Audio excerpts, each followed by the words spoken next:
ओम सुप्रभातम सर्वेभ्यः नमस्कारः। आरोग्य चर्चा के 11वें सत्र में आज सभी आपका स्वागत है। प्रिय छात्रगण, आज हम अगला प्राणायाम जानेंगे। अभी तक सर्वांगीण आरोग्य की प्राप्ति के लिए हमने आयुर्वेद आदि ग्रंथों में कहे गए विभिन्न उपायों में से प्राणायाम नाम के उपाय का अभ्यास किया है। उसके 6 प्रकार अभी तक देखे हैं: भस्त्रिका, कपालभाति, बाह्य, उज्जाई, भ्रामरी और आज हम देखेंगे उद्गीत। उद्गीत प्राणायाम प्रणव प्राणायाम का दूसरा नाम है। उद्गीत अथवा प्रणव एक जैसे हैं, समान हैं, मतलब कि पर्याय शब्द हैं। उद्गीत, प्रणव और ओमकार। इस प्राणायाम को कैसे किया जाता है एक बार देखेंगे। भ्रामरी तक के प्राणायाम हमें अभ्यस्त हैं। एक बार जल्दी जल्दी से उनको एक बार रिपीट कर लेते हैं। जैसे पहला bhastrika, minimum 3 minute, maximum 5 minute. दूसरा कपालभाति, झटके से श्वास छोड़ते चले जाएंगे, मिनिमम 5 मिनट, मैक्सिमम 10 से 15 मिनट। तीसरा बाह्य प्राणायाम, जालंधर बंद, उड्डयन बंद, मूल बंद।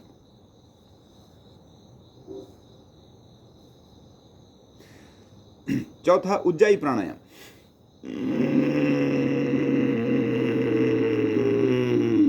जालंधर बंद और नासिका के वाम छिद्र से बाहर। पांचवा अनुलोम विलोम प्राणायाम,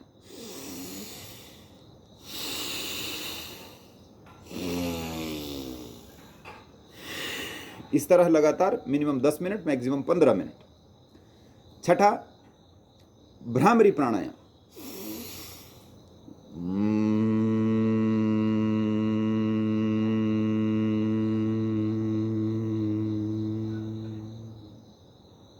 इस प्रकार। सातवां और अंतिम प्राणायाम आज हम करेंगे उद्गीत प्राणायाम। उद्गीत अर्थात प्रणव, प्रणव अर्थात ओमकार। कुछ नहीं है इस प्राणायाम में।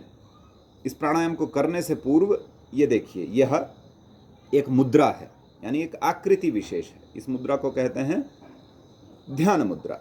ध्यान मुद्रा में बैठ करके गहरा लंबा श्वास छोड़ करके ओमकार के उच्चारण के साथ ध्वनि को बाहर निकालना होता है, बस उतना ही।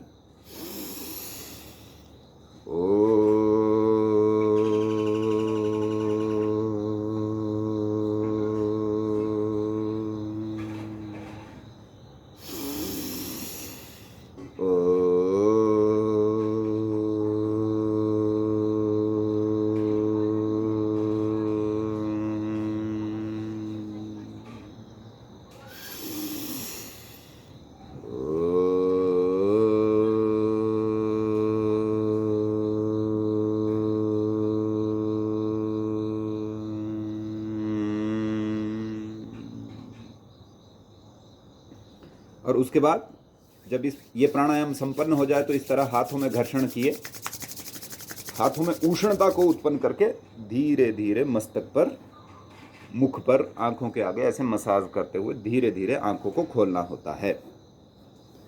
यह उद्गीत प्राणायाम अथवा प्रणव प्राणायाम अथवा ओमकार का उच्चारण। वेदों में ओम इस शब्द का एक गंभीर अर्थ कहा गया है। गंभीर है, सरल है, परंतु गंभीर है। यजुर्वेद के अंतिम अध्याय का अंतिम मंत्र कहता है, यो सावादित्य पुरुषः सो सावहम ओम खम ब्रह्म। कि यह ओम क्या है? What is the meaning of this ohm? What is the definition this ohm? कहते ओम खम की तरह है और वह ब्रह्म है, वह ईश्वर है, वह सर्वव्यापक एक शक्ति है। संस्कृत में खम काहे को बोलते हैं? आकाश को बोलते हैं। ठीक है, आकाश जैसे आदि अंत से रहित है। हम नहीं जानते आकाश कहां शुरू हुआ, कहां उसका, where is the starting of the sky. और हम नहीं जानते कि where is the end of this sky, इस स्काई का, इस आकाश का अंत कहाँ है। And we can't say that what is the shape of this sky, इस आकाश का आकार क्या है, ये आकार रहित है। ठीक उसी तरह कहते यह ईश्वर आदि और अंत से रहित है और सर्वव्यापक है, आकार से रहित है। परंतु जिस तरह यह आकाश प्रत्येक वस्तु में विद्यमान है, मेरे में भी है, पृथ्वी में भी है, इस फोन में भी है, हर एक स्थूल वस्तु में विद्यमान है, हर एक स्थूल और सूक्ष्म वस्तु में जिस तरह आकाश विद्यमान है, ठीक उसी तरह यह ईश्वर नाम का तत्व भी सभी वस्तुओं में विद्यमान है।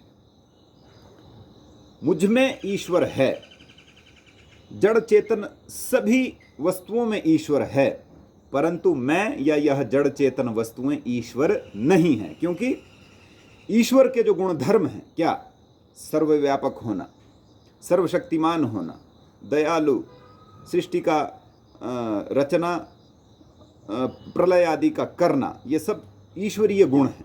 वह ईश्वरीय गुण साक्षात आंख से दिखने वाली जड़ चेतन वस्तुओं में नहीं होते, इसलिए वह ईश्वर नहीं है। तो ईश्वर, जिस तरह यह आकाश एक अनुभव मात्र का विषय है, उसी तरह यह ईश्वर भी एक अनुभव मात्र का विषय है, जिसे हम अपने हृदय से, अपने अंतःकरण से केवल और केवल अनुभव कर सकते हैं। जिस ईश्वरीय तत्व का सीधी आंखों से अथवा कानों से साक्षात दर्शन अथवा श्रवण संभव नहीं होता, यह वेद के ऋषि कहते हैं। तो हमें मानव जन्म मिला है। मानव जन्म एक सर्वश्रेष्ठ जन्म कहलाता है यदि यह मानव उत्तम कर्मों को करे। तो सभी कर्मों को करते हुए हम उस ईश्वरीय तत्व का स्मरण करें, चिंतन करें, उसे साक्षी मान करके हम अपना जीवन आगे ले जाएं। और अंदर जो एक चेतना विशेष हमारे अंदर धड़क रही है, वह उस ईश्वर की ही एक रिफ्लेक्शन है, उसी का ही एक अंश विशेष है। ऐसा पुण्य भाव रखते हुए हमेशा निरंतर हमें सात्विक, सरल और परोपकारी कर्मों को करना है।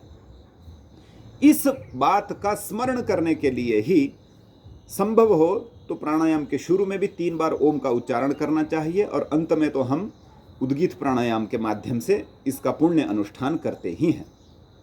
योग दर्शनकार स्वयं कहते हैं तस्य वाचकः प्रणवः, कि उस ईश्वर का वाचक शब्द जो है वह है ओम। और देखिए, जितने भी वैदिक काल के उपरांत अन्यान्य मतपंथ मजहब संप्रदाय उत्पन्न हुए, वो किसी न किसी इस अक्षर की उपासना करते हैं। इक ओमकार, सत्यनाम इक ओमकार, ऐसे सिख संप्रदाय बोलते हैं। आमीन ऐसा करके जो है मुस्लिम संप्रदाय बोलते हैं, और सनातन वैदिक धर्म में तो ओम है ही है। तो एक संदेश है कि वह ईश्वर एक ही है, वह एक ही शक्ति है, सर्वव्यापक है, और ईश्वर कभी 2 या 3 या 4 नहीं होता। ये सभी की एक ही शक्ति है, जिसकी हम सभी को, मानव मात्र को निर्विवाद, निर्वैर हो करके उपासना करनी है, उसका ध्यान स्मरण चिंतन करना है, और ईश्वरीय तत्वों का ध्यान चिंतन स्मरण करके आत्मविश्वास की प्राप्ति करनी है, और परस्पर प्रेम सौहार्द से इस जीवन को आगे ले जाना है, और स्वयं पहले स्वस्थ रहना है, और हमारे समाज को भी स्वास्थ्य की ओर, आरोग्य की ओर ले जाना है। केवल शारीरिक आरोग्य ही आवश्यक नहीं है, मानसिक आरोग्य भी अत्यंत आवश्यक है, ताकि मानवीय वास्तविक धर्म की रक्षा हो सके और वैदिक सनातन सार्वभौमिक जो सिद्धांत है उसका सर्वत्र प्रचार हो सके। तो प्राणायाम के क्रम में इतना ही पर्याप्त है। कल से लेकर के हमारा विशेष व्यायाम का सत्र आरंभ होगा। जैसा आपको पहले भी कहा था, सूक्ष्म व्यायाम, सर्वांग सुंदर व्यायाम, सूर्य नमस्कार, और युवाओं के लिए विशेषतः हैवी एक्सरसाइजेज भी हैं, स्वदेशी दंड बैठक व्यायाम इत्यादि, जिनका हम अभ्यास अगले सत्रों में करेंगे। आप सभी छात्रों का आज का दिन शुभ हो। सभी को सादर नमस्ते।